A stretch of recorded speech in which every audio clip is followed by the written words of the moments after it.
So, if in the twin flame journey we live many lives, and in this one, we're going through things like in the real world, debit card wallet misplacements and car repossessions and all of the lovely things that, the real world throws at us. Energetically, what it feels like to me over the last 24 hours, and from a spiritual level, it has been like, that last stretch where you're like fucking crawling on your hands and knees through the fucking Sahara Desert. It's like that scene in The English Patient where the planes crash and he carries her to the cave and she writes on the wall and she's dying and he's walking through, trying to get her help, and he's saying, my wife, and she's not even really his wife. Remember, they were like having an affair off in the hotel and stuff. I mean, it was the sexiest movie ever. The English Patient, go watch it if you haven't. Total amazing, like, twin flaming movie. So anyway, that's kind of what the last couple of days for like twin flames has sort of felt like for us. Those of my partner and I going through this experience, I guess we'll just call it that.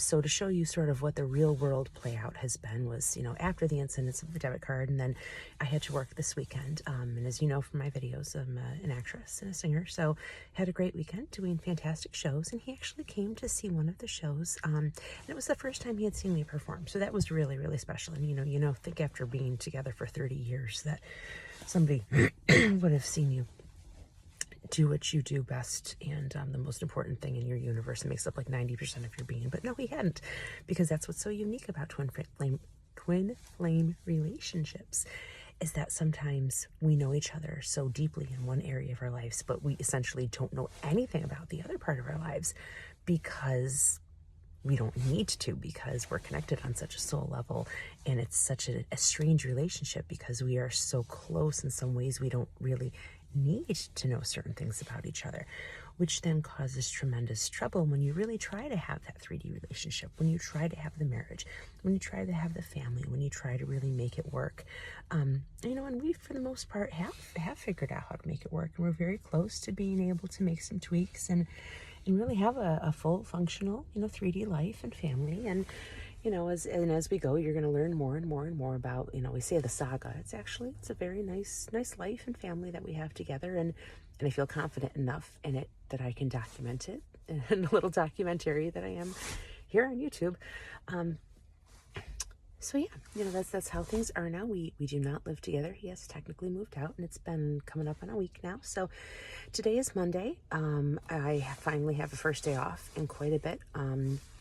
We're going to talk in the next couple of days about some of the signs that the universe was giving to me that this was coming, that this big shift was coming, and that we would be going through some really big transitions. And that started with some financial red flags. My bank had always been secure. My debit cards had never been hacked, and there was this Thruway scam a couple of months ago, I guess, that hit our area pretty hard, and my card was compromised and I had to cancel it. And then something happened with the next one that came, and it didn't come for like a couple of weeks because I didn't want to pay for expedited shipping. So anyways, now this has happened like 3 times, and I keep being without a card. So that was kind of like a red flag from Spirit, that it was like, whoa, something's coming. And it was also a huge sign of, hey, Erica, really get your finances in check. And I'm bringing this up to you as I'm sitting outside of Dick's Sporting Goods because I have to go in and buy some sporting equipment for my son, who needs it for school. No big deal. So anyway, back to the thing about the finances. These red flags are coming from the universe, and finances are something in my life that are not a terrible problem by any means, but something I really could do a lot better. It's sort of the thing that I've considered in this first couple of years of like major life cleanup that I know a lot of you are going through with a spiritual awakening. It's like we're doing things better. All around we're doing them better. And this is one area that I am ready to do better, but better and better. And I know you understand what I mean by that. So I'm hoping by some of the experiences that we're having, We talked about silly debit card songs and all that kind of stuff, but actually having some serious financial conversations with my partner on a 3D level, if our relationship is able to kind of stay that course, that I can make some really good choices and betterments too, and that's one of his gifts to me as a twin flame partner here walking around on the planet, is that I get to benefit from that too. And sometimes, as the snotty term that I use for it, the more advanced spiritual partner, and like you watching this video probably are the more advanced spiritual partner, and that's okay. Take pride in that and be excited that you get to help your partner with that. But sometimes what we forget is that we get to get these fringe benefits from it too, and we get to get benefit. We get to have perks. There are good things. We're not just here to do all the work. We're here to get the enjoyment out of it too.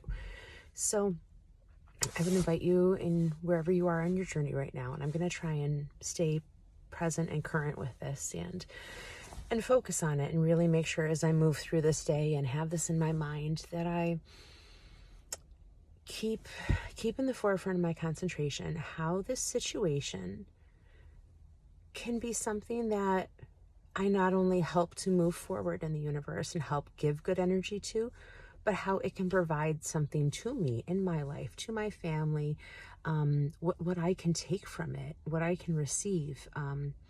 Because I don't necessarily think that I have to do a whole lot of work anymore. And you sort of get to this point where it's like, I've really done all the work I need to do with all you people. I mean, I have. And you probably have too with most of yours. I mean, if you're sitting here watching a video at this level of spiritual development, you probably have taught your kids manners. You probably have told your partner, don't do X, Y, or Z, and, shovel the driveway, take out the trash, and, pick up a bottle of wine on the way home on Friday. I mean, these are not hard things. So anyway, start scraping the cream off of the top of that Starbucks into your direction, because it's where it should be going. Because the better you are and the higher you function, the better everybody does. And that is abso-fucking-lutely non-negotiable in any direction. Okay, so all that said, it has still been the worst fucking weekend of forever. And literally today was like the hardest day in the world to like get up and like drag myself out of bed. So yeah, here we go. Godspeed. Bye.